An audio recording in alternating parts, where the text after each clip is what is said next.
மூத்த கல்வியாளர் திரு முருகையன் நம்முடைய இணைப்பில் இருக்காரு. சார் வணக்கம், இணைப்புக்கு வந்தமைக்க நன்றி. உங்களுடைய ஸ்டேக் இந்த பட்ஜெட் பற்றி கல்வி சார்ந்திருக்கக்கூடிய முக்கிய அறிவிப்புகள், முக்கியத்துவம் ஐஐடி சார்ந்திருக்கக்கூடிய முக்கிய அறிவிப்புகள், உயர்கல்வி சார்ந்திருக்கக்கூடிய அறிவிப்புகள், ஸ்கூல் எஜுகேஷன் இன்ஃப்ராஸ்ட்ரக்சர் அதிகப்படுத்தலாம் சொல்லியிருந்தாங்க. உங்களுடைய பார்வை சார்? ஆமா சார், ஐஐடியில கூடுதல் இடங்கள் ஒதுக்குவது குறித்தும் ஒரு 10,000 மருத்துவ இடங்களை அதிகப்படுத்துவது குறித்து அதெல்லாம் ஒரு மகிழ்ச்சியான செய்தியாகத்தான் இருக்கிறது. ஆனாலும் கூட நான் எய்ம்ஸ் ஆரம்பிச்சு 3 வருஷம் ஆச்சு, 3 வருடங்கள் ஆகின்றன. இன்ற வரைக்கும் முழுமையாக அதுக்கு நிதி ஒதுக்கப்பட்டு அந்த எய்ம்ஸ் மருத்துவக் கல்லூரி வரல. கிளாஸ் நடந்துட்டு தான் இருக்கு. கிளாஸ் நடந்துட்டு தான் இருக்கு, நடந்து கொண்டிருக்கிறது. 3 ஆண்டுகளாக அந்த மாணவர்களுக்கு போதுமான மருத்துவ மாணவர்களுக்கு எப்படி நடந்துகிட்டு இருக்குங்கிறது உங்களுக்கு தெரியும். அவங்க எங்க படிக்கிறாங்க, அந்த கல்லூரிக்கு எங்க இடம் இருக்கு, எங்க கட்டடம் இருக்கு, எங்க மருத்துவ கட்டமைப்பு இருக்காங்கிறதெல்லாம் யோசிச்சு இப்ப அது தொடர்பான ஒரு நிதி ஒதுக்கீடை கொடுத்திருக்கலாம். ஆனா அது கொடுக்கலங்கிறது ஒரு வருத்தமா இருக்கு. அதே மாதிரி பாத்தீங்கன்னா உயர்கல்வியில பாத்தீங்கன்னா இன்னைக்கு தனியார் கல்லூரிகள் எல்லாம் கட்டணங்கள் 3 மடங்கு உயர்ந்திருக்கு. ஒரு மாணவன் போய் அத்தனை மாணவர்களுக்கும் அரசு கல்லூரிகள் இடம் தருவது கிடையாது.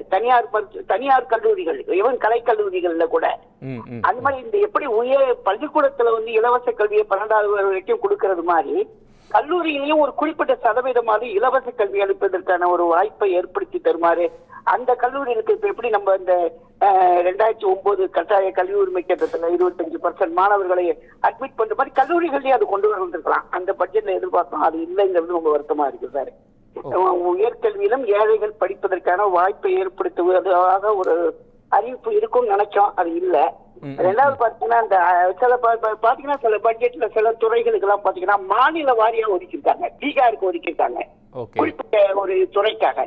அது மாதிரி கல்வித்துறைக்கு ஒதுக்குகிற அந்த தொகையை நான் என்ன சொல்றேன், மாநில வாரியா சொல்லட்டும், தமிழ்நாட்டுக்கு எவ்வளவு ஒதுக்கிருக்கோன்னு சொல்லட்டும். இன்னைக்கு ஆர்டிபிஷியல் இன்டெலிஜென்ஸுக்காக 500 கோடி ரூபாய் செலவு செய்யறதா சொல்லும் போது சாதாரணமா ஒரு டிகிரி படிக்கிறதுக்கே ஒரு இளங்கலை பட்டம் பெறுவதற்கே இன்னைக்கு மாணவர்களுக்கு அவங்களுக்கு கட்டணம் கட்ட முடியாம இடைமுறிவு ஏற்படுகிற ஒரு சூழ்நிலை இருக்கு. அப்படி சாதாரண ஒரு படிப்பதற்கான ஏழை சாதாரண கிராமப்புற மாணவர்களுக்கான ஒரு பட்ஜெட்டா நான் இதை பார்க்கல.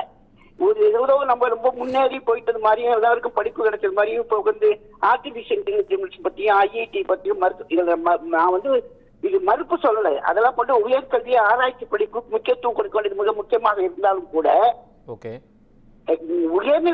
உயர்கல்வியிலையும் மாணவர்களுக்கு இலவசமாக கிடைக்கக்கூடிய வகையில இந்த பட்ஜெட் அமையணும். அதே மாதிரி 2.9% தான் அப்படியே இருக்கு. 6% நம்ம உள்நாட்டு உற்பத்தியில 6% கல்விக்காக ஒதுக்கணும் நம்ம சொல்றோம். இந்த வளர்ந்த நாடுகள் அப்படிதான் ஒதுக்குது. இந்தியா ஒரு பொருளாதாரத்துல தன்னிறைவு ஏற்பட்ட ஒரு நாடாக வரணும்னா கல்விக்காக ஒதுக்கப்படும் தொகையை கூடுதலாக்கணும். இதை ஒரு செலவா கருதக்கூடாது. ஆனால் இந்த வரையும் அதை ஏற்றி 6% கொடுக்கலங்கிறது ஒரு வருத்தம் கொடுக்கறதா இருக்கு. முருகன் சார், நீங்க ஒரு தேசிய விருது பெற்ற நல்லாசிரியர், உங்களை தொடர்ச்சியாக நான் பார்த்துட்டே இருக்கேன். ஆனால் இப்போ என்னன்னா உயர்கல்வியில் மாணவர்களுடைய சேர்க்கை அதிகப்படுது. இப்போ நம்பர் ஆஃப் மெடிக்கல் காலேஜ் சீட்ஸை அதிகப்படுத்தணும், 10,000 இடங்கள் அதிகப்படுத்தணும், over the period of time பண்ணணும் அப்படின்னு சொல்லக்கூடியது ஒரு ஆசிரியராக நீங்கள் வரவேற்கக்கூடிய விஷயமாக இல்லையா? ஒன்று. இன்னொன்று, இப்போ ஏஐ பற்றி நீங்கள் சொன்னீங்க, பள்ளிகளுக்கு இருக்கக்கூடிய மாணவர்களுடைய அந்த அந்த அவர்களுடைய திறனை அதிகப்படுத்தக்கூடிய அளவுக்கும் அதில் நடைமுறைப்படுத்தப்படணும் மேடம் ஒரு விஷயம் சொல்லியிருந்தாங்க. அதுவும் உங்களுடைய பார்வையில் சரியானதாக இல்லையா? நான் முன்னரே குறிப்பிட்ட மாதிரி 10,000 மருத்துவ இடங்களை அதிகரிப்பதும், அதே மாதிரி ஐஐடியில கூடுதல் இடங்களை உருவாக்க 1000 பேர் படிச்சாங்கன்னா எழுதுனாங்கன்னா ஐஐடிக்கு எக்ஸாம் எழுதுனா அதுல ஒருத்தருக்கு தான் ஐஐடியில இடம் கிடைக்குது. அதுக்கு கூடுதல், அதாவது ஒரு மாணவன் தான் விரும்பக்கூடிய ஒரு படிப்பை தர வேண்டியது அரசாங்கத்துடைய கடமை தான். அதற்காக ஐஐடியில விரும்புகிற மாணவர்களுக்கு அந்த இடத்தை கொடுக்கணுங்கிற அடிப்படையில கூடுதல் இடங்களை உருவாக்குவது குறித்தும் மருத்துவ இடங்களை கூடுதலாக உருவாக்குவது குறித்தும் மிக்க மகிழ்ச்சி, கல்வியாளராக நான் மகிழ்ச்சி அடைகிறேன். ஆனா அதே நேரத்தில் என்னுடைய பயம் எல்லாம் பாத்தீங்கன்னா எய்ம்ஸ் தொடங்கி 3 ஆண்டுகளாக முழுமை அடையாம இருக்கிற போது இந்த ஐஐடி இந்த மருத்துவ கல்லூரி நம்முடைய மாநிலத்தை இப்போ தமிழ்நாட்டுல பொறுத்த வரைக்கும் மாவட்டத்துக்கு ஒரு மருத்துவ கல்லூரி இருக்கு. ஆனா அதே போல மற்ற மாநிலங்கள்ல இல்ல. ஆகவே இந்த 10,000 மருத்துவ இடங்களை உயர்த்துகிற போது எந்த மாநிலத்துக்கு எவ்வளவு உயர்த்த போறீங்க? அது அனெக்சர்ல தான் பார்க்கணும் சொல்லியிருக்காங்க. அது நம்ம தொடர்ச்சியை பார்க்க வேண்டியிருக்கு. ஆமா, அந்த பட்ஜெட்ல அது அறிவிக்கலாம். பீகாருக்குன்னு அறிவிக்கிறாங்கல்ல, இந்த தொகை பீகாருக்குன்னு அறிவிக்கிறாங்கல்ல, மாநிலத்துக்கு குறிப்பிட்டு அறிவிக்கிறாங்கல்ல, அப்ப தமிழ்நாட்டுக்குன்னு அறிவிக்கலாங்கிறது என்னுடைய இது. அது மாதிரி பள்ளிக்கல்வி மாதிரி உயர்கல்வியும் அனைவருக்கும் கிடைக்கணும் சார். என்னுடைய நோக்கம் அதுதான், உயர்கல்வி அனைவருக்கும் கிடைக்கணும். பட்ஜெட்ல 6 விழுக்காட்ட உள்நாட்டு உற்பத்தியில பட்ஜெட் கல்விக்காக ஒதுக்கினால்தான் இந்த இதெல்லாம் செய்ய முடியும்.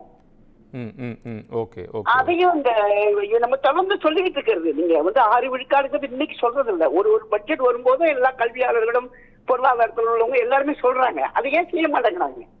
அப்ப கல்வியை செலவா நினைக்க கூடாதுங்கிறது தான் அந்த பட்ஜெட். அப்படி இல்லையே, கல்வியை ஒரு செலவினமாக கருதி தயாரிக்கப்பட்ட பட்ஜெட்டை தான் எனக்கு கருதுறேன். ஓகே, இப்போ ஒட்டுமொத்தமாக ஒரு கல்வித்துறைக்கு சார்ந்திருக்கக்கூடிய ஒதுக்கீடு என்பது ரொம்ப குறைவாக இருக்கிறது, ஒரு 6% கூட இல்ல அப்படிங்கிறது உங்களுடைய குற்றச்சாட்டு இல்லையா? நிச்சயமாக நிச்சயமாக நிச்சயமாக நிச்சயமாக. உயர்கல்விக்கான தேவை இருக்கிறது, அவர்களை அங்கேயும் அவங்கள என்கேஜ் பண்ணக்கூடிய அளவுக்கு அதுக்கான ஃபெசிலிட்டேஷன் இருக்கணும் அப்படின்னு சொல்றீங்க.